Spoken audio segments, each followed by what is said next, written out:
যেন কি খারাপ লাগে। খারাপ লাগে হচ্ছে ভালোবাসার মানুষগুলোকে হাতছাড়া হতে দেখে। ভালোবাসার মানুষগুলোকে হাতছাড়া হতে দেখতে ভীষণ খারাপ লাগে। আমাকে মনে করো কেউ ভালোবাসে এবং সেই ভালোবাসার মানুষগুলোকে যখন আমি পাবো না, আমার দোষে যখন আমি তাকে হারিয়ে ফেলবো, তখন ভীষণ খারাপ লাগে। এবং যেখানে ভার্চুয়াল জগতে আমি ভালোবাসা পাচ্ছি, যাকে আমি চিনি না, যাকে আমি জানি না, সে আমাকে এত ভালোবাসা দিচ্ছে, অথচ তাদের ভালোবাসার মর্যাদা আমি রাখছি না, তাদেরকে মিথ্যে বলছি, তাদের সাথে ছলনা করছি, তাদেরকে নিয়ে খেলছি, তার ইমোশনস নিয়ে বিক্রি করছি। এগুলো যতদিন এগুলো যখনই হচ্ছে না, এবং দর্শকরা যখন এই যে ভালোবাসাটা দিচ্ছে, নিঃস্বার্থ ভালোবাসা দিচ্ছে, এবং সেই দর্শকগুলো যখন ছেড়ে চলে যাচ্ছে, তখন ভীষণ খারাপ লাগছে। না, আমার দর্শক আমাকে ছেড়ে যায়নি, আমি বলছি শুয়ের কথা। শুয়ের কিছু দর্শক যারা আজকের নয়, শু জবের থেকে ভিডিও করছিল, শুরু করেছে, তবের থেকে তার পাশে দাঁড়িয়ে আছে। এমনকি শু যখন অসুস্থ হয়, তারা গিয়ে পুজো দেয়, আমি রীতিমতন পুজো দেয়। যখন শু অসুস্থ হয়, রীতিমতন গিয়ে তারা পুজো দেয়। এমনকি বাড়িতে যখন টেনশনের পরিবেশ থাকে, যখন শুয়ের উপরে কেসের ব্যাপারগুলো চলে আসলো, তারা রীতিমতন খাওয়া দাওয়া বন্ধ করে দিয়েছিল। আজকে সেই দর্শকগুলো যারা অন্ধের মতন ভালোবাসতো, সেই দর্শকগুলো বুঝে গেছে যে শু ওদেরকে ঠকাচ্ছে। শুর স্বার্থ ছাড়া তা কারোর সাথে মেশে না। দর্শকগুলো কিন্তু ছেড়ে চলে আসছে এবং খুব খারাপ লাগছে। দর্শকরা এসে আমাকে বলছে যে আর দেখছি না তাকে, ভীষণ খারাপ লাগছে। আমি নাম তাদের ধরছি না, তবে ভীষণ খারাপ লাগছে তাদের জন্য যে তোমরা নিঃস্বার্থ ভালোবাসা তাকে দিয়েছিলে, কিন্তু তোমাদের ভালোবাসার মর্যাদা সে রাখতে পারেনি। সে তোমাদের বিশ্বাসের উপর দাঁড়াতেই পারলো না, তোমাদেরকে নিয়ে খেলে গেল। তোমরা পুজো দিয়েছো, তারপরে হচ্ছে না খেয়ে দিয়ে ওর জন্য কান্নাকাটি করে অস্থির হয়েছ, বিন্দুমাত্র পাত্তা দেয়নি। আর আজকে বলতে বসেছে ওর দর্শকরাই নাকি ওর সবকিছু। বললাম না, শুধুমাত্র মন ভোলানো। ওই যে বলে না যে দু একটা চিনির দানা ছুঁড়ে দিতে হয়, দর্শকরা ওই চিনির দানা মিষ্টি যেতে পাচ্ছে, ওই মিষ্টি চেটে চেটে চেটে যতক্ষণ থাকবে, আবার চিনির দানা শেষ হবে, আবার টুক করে কিছুটা ফেলে রাখবো। ঠিক এরকম করে দর্শকদের ধরে রেখেছে হচ্ছে শু। যে কটা দর্শক এখনো অব্দি রয়েছে, খুব তাড়াতাড়ি তারাও বেরিয়ে যাবে, যখন বুঝতে পারবে সম্পূর্ণ একটা নাটক ছিল এবং ইমোশনস নিয়ে খেলা ছিল। আজকে তার ভীষণ ভালো লাগছে যে ওকে নিয়ে সবাই আলোচনা করছে, ওকে নিয়ে সবাই কন্ট্রোভার্সি করছে, ভীষণ নিজেকে প্রাউড ফিল করাচ্ছে। বাবা, আমার ভীষণ ভালো লাগছে, আমার বড় বড় ব্লগারদের মতন আমার একটা অস্তিত্ব তৈরি হয়েছে ওয়াইটিতে। কিন্তু না, বড় বড় ব্লগারদের চ্যানেল, যেমন বড় বড় চ্যানেল, তাদের যখন ভুল ত্রুটি ধরি তখন কিন্তু আমরা সেটা নিয়ে বলি। কিন্তু এখানে শুয়ের চ্যানেলে যখন শুরু হয়েছে, সেখানে নোংরামি করেছে এবং ওর চ্যানেলটা পুরো নোংরা। আগে দীপ্তিদির চ্যানেলটাকে ডাস্টবিন বলা হতো, এখন কিন্তু শুয়ের চ্যানেলটাকে ডাস্টবিন বলা হচ্ছে। কারণ ওপেন কিস, ওপেন পিরিয়ড নিয়ে আলোচনা, ওপেন সবকিছু চলছে, ব্রা প্যান্টি সবকিছু চলছে, ওপেন মদ খাওয়া চলছে। তো এইগুলো নিয়ে যখন সবাই আলোচনা করছে, এটা গর্বের বিষয় নয়, এটা লজ্জার বিষয়। যে আমাকে মানুষ আলোচনা করছে, দেখতে হবে আমার কোন দিকটা নিয়ে আলোচনা করছে। সবসময় আলোচনা করলেই যে গর্বের বিষয় সেটা নয়। কিন্তু আজকে তার এই হাসি দেখে আমি যেন কোথা থেকে হাসি থামিয়ে রাখতে পারছি না। কষ্ট হচ্ছে কিছু ওই সব দর্শকদের জন্য, আর কষ্ট হচ্ছে তার বিচার বিবেচনার জন্য, যে ওর খুব ভালো লাগছে এইসব নিয়ে মানুষ আলোচনা করছে। তার আগে তোমাদের সবাইকে ওয়েলকাম করে নি। Hello friends, welcome back to my channel. আশা করি তোমরা সবাই খুব ভালো আছো, সুস্থ আছো। আমি ভালো আছি, সুস্থ আছি। বিধ্বস্ত অবস্থা রয়েছে, ঘুম টুম একদম নেই, শারীরিক পরিস্থিতি খুব একটা ভালো নেই। হাতে আমি চুড়ি পরেছি, আজকে শ্রাবণ মাস পড়েছে, আর টিপ খুঁজে পাচ্ছি না, একটা সিঁদুর টিপ দিয়ে বসে পড়েছি। যাই হোক, এবার আলোচনা করি। আমার ব্যাপারটা বাদ দিলাম। সে কন্ট্রোভার্সি করে এবং সে বরাবরই বহু মানুষকে নিয়ে কন্ট্রোভার্সি করেছে, যে বহু চ্যানেলকে নিয়ে কন্ট্রোভার্সি করে এসেছে। সে কিন্তু ভালো মতনই জানে কন্ট্রোভার্সি করে যেই চ্যানেলগুলো দাঁড়িয়েছে, সেই প্রত্যেকটা চ্যানেল কিন্তু ডুবে গেছে। একটা চ্যানেল কিন্তু দাঁড় হয়নি, প্রত্যেকটা চ্যানেল কিন্তু ডুবেছে। এবং সেটা জানার পরেও সে কিভাবে তো আনন্দ উপভোগ করতে পারে, যখন ওর চ্যানেলটা নিয়ে কন্ট্রোভার্সি হচ্ছে, ভীষণ আনন্দ উপভোগ করছে। অথচ সে জানে, এবং সেই কথাগুলো অন্য ব্লগারদেরও বলেছিল, যে যতদিন কন্ট্রোভার্সি আছে ততদিন চ্যানেল রয়েছে, যখনই কন্ট্রোভার্সি বন্ধ হয়ে যাবে তখন কিন্তু চ্যানেলটাও পড়ে যাবে। আচ্ছা, এবার আমি তাহলে এটা ধরে নিতে পারি ও আনন্দের বিষয় কি? আনন্দের বিষয় এটাই যে ও বরাবরই কন্ট্রোভার্সি ছুড়ে দেবে, বরাবরই কন্ট্রোভার্সি ছুড়ে চ্যানেলটাকে দাঁড় করিয়েই রাখবে, এবং কন্ট্রোভার্সি ছোঁয়া থাকবেই প্রত্যেকটা ভিডিওর মধ্যে। ও যতই বলুক না কেন আমার ব্লগিং চ্যানেলে কিছু নেই, অথচ প্রত্যেকটা মুহূর্তে ব্লগিং চ্যানেল এটা করে কন্ট্রোভার্সিও দিচ্ছে। ও জানে আমি আগে কি বলেছিলাম, এখন নতুন করে আমি কি বলছি, এগুলো নিয়ে তো কন্ট্রোভার্সি হবেই হবে, কিন্তু দুয়ে তো চার মিলছে না, তাই না? আচ্ছা, এই যে ও বলল ওর শাশুড়ির ব্যাপারটা, শাশুড়ি ভালোবাসে ওকে, সেটা নিয়ে কোনো আলোচনাও করেনি, শুধুমাত্র টাইটেলে লিখেছিল শুধু শাশুড়ি ওকে ভালোবাসে। আচ্ছা, আমি বুঝতে পারি না ও কখন কোন মুখে কতগুলো কথা বলে। শাশুড়ি শ্বশুর ওকে ভালোবাসে কবে থেকে? ঠিক এই জবের থেকে বাড়ি ছেড়ে চলে এসেছে তবে থেকে কি শাশুড়ি ওর ভালোবাসাটা উপলব্ধি করতে পারছে, নাকি ও উপলব্ধি করতে পারছে না, কি বোঝানোর কি চেষ্টা করছে বুঝতে পারছি না। কারণ এই ভালোবাসা তো আমি আগে কোনোদিন দেখতে পাইনি, তাই না? যখন বাড়িতে পড়ে মাথা ফেটেছিল তখনও তার ভালোবাসা আমি দেখতে পাইনি। তাদের ভালোবাসা আমি দেখতে পাইনি। তারপরে যখন এই যে কি বলে ওটাকে, ওই বাড়িতে জ্বর হয়ে থাকে, পেট ব্যথা ছিল, পেটে অসুখ ছিল, বমি করে শেষ হয়ে যাচ্ছিল, পটি করে শেষ হয়ে যাচ্ছিল, একবারও শাশুড়িকে দেখিনি মাথার উপরে পাশে বসে শাশুড়ি একটু মাথা হাতিয়ে দিচ্ছে। দেখো, একটা কথা তো কিন্তু তোমাদের মানো এবং না মানো, এটা কিন্তু চরম সত্যি কথা, যে যেরকম কর্ম করবে তার সেরকম ফল পেতে হবে, তাই তো? এবং এটা শুধুমাত্র ভালো কর্মের জন্য ভালো ফল, খারাপ কর্মের জন্য খারাপ ফল, এটা নয় কিন্তু। দেখো, আমি এই ইউনিভার্সে থাকি, যেটা আমি দেবো সেটা আমি রিটার্ন পাবো। আমার শাশুড়ির জ্বর হয়েছে, আমার শাশুড়ির শরীর খারাপ, আমি অ্যাজ এ বৌমা আমি যদি আমার শাশুড়ির সেবা না করি, ওই মানুষটা এটা চিন্তা করতেই পারে না যে আমি বয়স্ক মানুষ অসুস্থ হয়ে পড়ে আছি, আমার বৌমা আমার দিকে ফিরেও তাকাচ্ছে না, এবং সেই বৌমা যখন অসুস্থ হবে সেই শাশুড়ি ফিরে তাকাবে? কোনোদিনও তাকাবে না। এখানে সবটাই গিভ অ্যান্ড টেক। মানে আমরা ঠাকুরের কাছেও যখন কিছু চাই, কিছু দিয়ে তারপরে চাই, কিছু দিলেই কিন্তু পাওয়া মানে কিছু দিতে হবে, তাই তো? তা এখানে সম্পর্কগুলোর মধ্যেও তাই। যখন ও বাড়িতে পড়ে থাকতো, অসুস্থ অবস্থায় পড়ে থাকতো, কোনোদিনও দেখতাম না শাশুড়িকে এত ভালোবাসা দিতে। হঠাৎ করে ভালোবাসাটা কিভাবে উঠে আসলো সেটাই বুঝলাম না, নাকি সম্পূর্ণটা দেখানো বলা দর্শকদের সামনে। কারণ কি বলতো, ব্লগিং চ্যানেলটা চালাতে হবে। কন্ট্রোভার্সিতে তো অত ঝামেলা ছিল না, ব্লগিং এ তো ঝামেলা রয়েছে, সবাইকে দেখাতে হবে। আর যেহেতু ও একটা কন্ট্রোভার্সি ক্রিয়েটার ছিল এবং প্রত্যেকটা ঘরে ঢুকে প্রত্যেকটা সদস্যর সাথে অন্য সদস্যর কি সম্পর্ক, সেই সম্পর্কগুলোকে পুরো কাটাছেড়া করেছে। সেই জন্য সেই কথাগুলো মাথায় রেখে কিন্তু এখন ব্লগিং চ্যানেলের বলতে হচ্ছে 12 বছর লেগে গেল সম্পর্কটাকে ঠিক করতে। কেন রে, কেন 12টা বছর লাগবে? একটা মাত্র ছেলের বউ, সেই সম্পর্কটা শুরুর দিন নিয়ে শুরুর থেকেই হবে। একটা মাত্র ছেলের বউ, কিসের জন্য গন্ডগোল লাগবে, কিসের জন্য অশান্তি লাগবে, কেন হবে?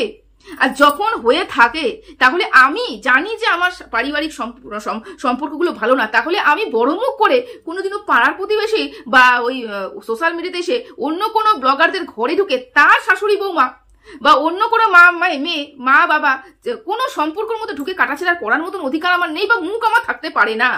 এই সৎসাহসটাই আমার থাকবে না। কারণ আমার পরিবার যখন আমার ভালো নেই, আমি যখন পরিবারকে সন্তুষ্ট করতে পারছি না, আমি যখন পরিবারকে টিকিয়ে রাখতে পারছি না, ধরে রাখতে পারছি না, আমার এই অকাতি নেই আমি আমার পরিবারটাকে সন্তুষ্ট করে রাখবো, পরিবারটাকে জুড়ে রাখবো, তাহলে সেই মানুষটা, এই আমি বিফল মানুষটা, আমি কিভাবে ওয়াইটিতে এসে অন্য মানুষকে গালিগালাজ করবো?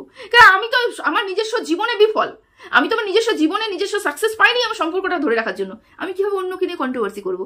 দেখো, যে এখানে কন্ট্রোভার্সি করতে বসেছে এবং যেই সব ব্যাপার নিয়ে আলোচনা করতে বসেছে, সাংসারিক জীবনে তাদের কিচ্ছু নেই, কিন্তু বড় বড় লেকচার মেরে যাচ্ছে অন্যের সম্পর্ক নিয়ে, বিশাল বড় মরসজ্ঞ, এমন ভাব যাতে মানে ও সংসারে করে উদ্ধার করে দিয়েছে। এবার ব্লগিং চ্যানেলে বলতে হচ্ছে, বাধ্যতামূলক বলতে হচ্ছে, শাশুড়ির ভালোবাসা পেয়েছি, মার ভালোবাসা পেয়েছি। আর মারও ভালোবাসা পেতে হয় আমি জানতাম না, আমি জানি তো জন্মসূত্রে মার ভালোবাসা পাওয়া যায়, বাবা জানতাম না। আচ্ছা, থাকলো এবার পিরিয়ডের অনেকগুলো বিষয় নিয়ে আলোচনা করবো, তো বেশি সময় দিতে পারবো না।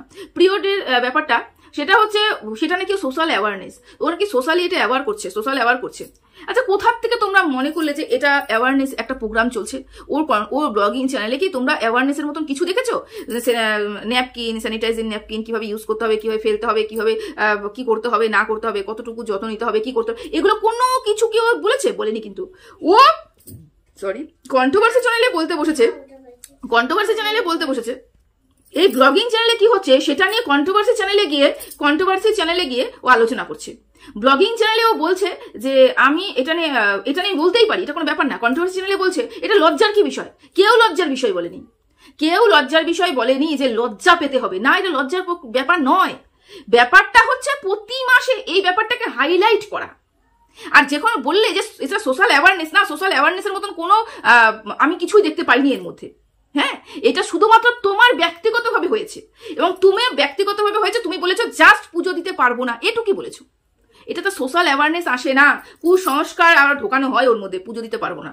বুঝতে পেরেছো? সোশ্যাল অ্যাওয়ারনেস আসে না ওর মধ্যে। সোশ্যাল অ্যাওয়ারনেস মানে অনেক বড় একটা আলোচনা, যার জন্য অনেক সময় দিতে হবে। সোশ্যাল অ্যাওয়ারনেস তোমার মধ্যেও নেই, তুমি অ্যাওয়ারনেস প্রোগ্রাম তুমি করতেও পারবে না। বুঝতে পেরেছো? তো যাই হোক, এই পিরিয়ডের ব্যাপারটা গেল।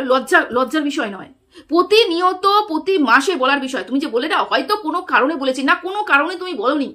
নিজের ব্লগিং চ্যানেলে যাও এবং দেখো তুমি কি বলেছো। প্রতি মাসে তোমার ডেটটা তোমার সব ভিউয়ার্সরা জানে। রুনাদির কমেন্ট বক্সে গিয়ে দেখো গা, ওখানে তোমার গত 3 মাস এবং পরের মাসেও কোন ডেটে হবে সেটা ডেট বলে দিয়েছে। এটাকে সোশ্যাল অ্যাওয়ারনেস বলে? জানতাম না তো। এরপরে তো দাদা, বউ, দাদা, কাকা, জ্যাঠা সবাই তোমার ডেট বলবে। যে সুতপা আমি তোমার দাদা সমান বা জেঠুর সমান বা কাকার সমান বা বাবার সমান, আমি জানি তোমার বাবাও তো তোমার ভিডিও দেখে, তার সেও বলবে যে তোর না এই মাসে হওয়ার কথা ছিল, হয়নি এখনো, এরকম বলবে। এটাকে সোশ্যাল অ্যাওয়ারনেস বলে না, বুঝতে পেরেছো? তো যাই হোক, এবার তুমি কিমাকে কথা বলতে বলতে একটা কথা বললে যে আমি ফারিয়ার সম্বন্ধে কোনো কথা বলবো না, কারণ সম্পর্ক একটা দাম আমার কাছে রয়েছে। বাপরে বাপ, এটা শুনে ভাবছি কি কোথায় যে আমি গিয়ে মাথা ঠুকি, আমি জায়গা খুঁজে পাচ্ছি না, আমি জায়গায় খুঁজে পাচ্ছি না আমার ঘরে আমি কোথায় গিয়ে মাথা ঠুকবো। সম্পর্ক দাম তোমার কাছে? তুমি সম্পর্ক দাম রেখেছো কবে, কোথার থেকে? ফারিয়ার সম্বন্ধে তুমি বলছো না, কারণ শিল্পীদি ভালো মতন বলে দিয়েছে তোমার সাথে তোমার ভাগনার যে চেয়ারটা সেটা শিল্পীদির কাছেও রয়েছে, সেটা তুমি ফারিয়ার কাছে দিয়ে রেখেছো। ফারিয়ার ওই প্রাইভেট করা ভিডিওটার মধ্যে বোতল দেখা গেছিল, তুমি যে বললে না হঠাৎ প্রথম খেয়েছি, ওদিনকার দীঘাতে গিয়ে তুমি বোতল খেয়েছো। অনেক কিছু ফারিয়া তোমার সম্বন্ধে জানে, যেটা বললে পরে বোম ব্লাস্ট হবে, সেই কারণে ভয়ে তুমি মুখটা লুকিয়ে রেখেছো, চুপ করে রেখেছো। তুমি সম্পর্কের দাম, যে সম্পর্কের দাম দিতে জানে না সে সোশ্যাল মিডিয়াতে সে বরকে বিক্রি করে না। যে সম্পর্ক দাম দিতে জানে সে ওই সোনাদীপ ভাই যে ডাকতো, ভীষণ ভালোবাসতো, ভালোবেসে সার সমস্ত ব্যক্তিগত কথা তোমাকে বলে দিয়েছিল, সেগুলোকে বিক্রি করতে পারতে না। ভালোবাসা যদি তুমি দাম থাকতো, তোমার যদি সম্পর্কের দাম থাকতো, টিনা ভেতরে ঢুকে টিনার সমস্ত নাড়িগুড়ি বের করে নিয়ে এসে, টিনা যখনই তোমার সাথে ক্যামেরা শেয়ার করতে নারাজ হয়েছে, তখনই তুমি সেই সম্পর্ককে বিক্রি করে দিয়েছো। তুমি বলছো সম্পর্ক দাম তুমি দিতে জানো? ভগবান লেলো মুঝে লেলো।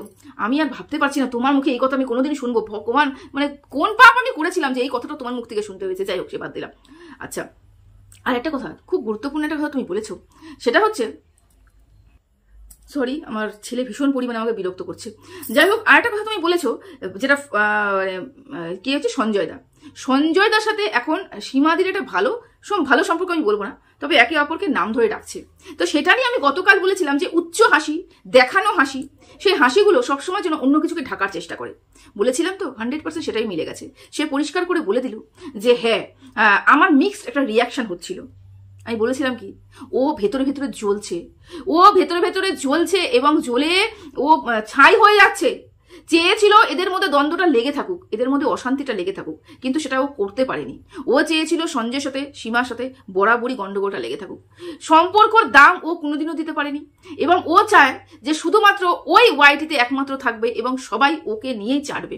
ওর এখনো সেই মনোভাবনাটা রয়েছে, তবে এই মনোভাবনাটা যে ওর ভুল, কারণ আমি ভুল কোন দিক থেকে বলছি, আমি কিন্তু ভুল এদিক থেকে বলছি না যে ওকে নিয়ে কেউ আলোচনা করছে না, ওকে নিয়ে সবাই আলোচনা করছে। ওর মনোভাবনা, ওর ভালো, এটাতে ওর ভালো হচ্ছে না, এটাতে ওর এবং ওর পুরো পরিবারের বদনাম হচ্ছে।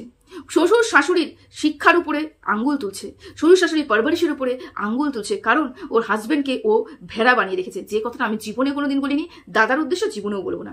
ভেড়া বানিয়ে রেখেছে, যেটা সবাই বলছে। হ্যাঁ, আমরা দেখছি উঠতে বসতে সব সময়ের জন্য দাদাকে শুধুমাত্র মাথা হেলাতে। যেরকম শেরু বলতে পারে না, সেরকম দাদাকেও দেখছি বলতে পারছে না, শুধুমাত্র মাথা হেলাচ্ছে, সমস্ত কথাতে মাথা হেলাচ্ছে। এগুলোতে কি হচ্ছে, এই যে কন্ট্রোভার্সি হচ্ছে, এটাতে কি হচ্ছে? শুধুমাত্রই ওর চ্যানেলের কিছু ভিউজ হচ্ছে, কিছু ইনকাম হচ্ছে, এর থেকে বেশি আর কিছুই হচ্ছে না। ওই শ্বশুর শাশুড়ির মান সম্মান নিয়ে খেলা হচ্ছে, আর পুরো পরিবারকে তো শেষ করে দিয়েছে, তাই না? আর বললাম যে সীমাদি আর সঞ্জয়ের মধ্যে যে কথোপকথনটা, মানে ডাকখোসটা, এটা ঠিকঠাক হয়ে গেছে বলে ওর জ্বলে পুড়ে ছাই হয়ে যাচ্ছে। এটা ও কোনোদিনও ভাবতে পারেনি। আর এটা তো বললো সবাই মিলে একসাথে চিৎকার করলে পরেই যে সব সত্যি কথা হবে, এটা কিন্তু নয়। আর শুধুমাত্র ওয়াইটিতে তুমিই সত্যবতী এবং তুমি যেটা বলবে সেটা সত্যি কথা, এবং সবাই যেটা বলবে সেটা মিথ্যে কথা, সেটাও তো নয়। দর্শকরা জেনেছে তো, দর্শকরা জানছে তো, দর্শকরা বুঝতে পারছে তো। আজকে গুটি কয়েক কিছু দর্শক রয়েছে, বাকি দর্শক তো ছেড়ে চলে গেছে। গুটি কয়েক কিছু দর্শক রয়েছে, সেই দর্শকগুলো যেদিনকার তোমার আসল ব্যাপারটা বুঝবে, সেদিনকার ব্যাপারটা তোমার সাথে আমি আলোচনা করবো। সেদিনকার না হলে একটু বড় মতন একটা আলোচনা তোমার সাথে আমার হবে। ঠিক আছে, চলো সবাই ভালো থেকো, সুস্থ থেকো, টাটা।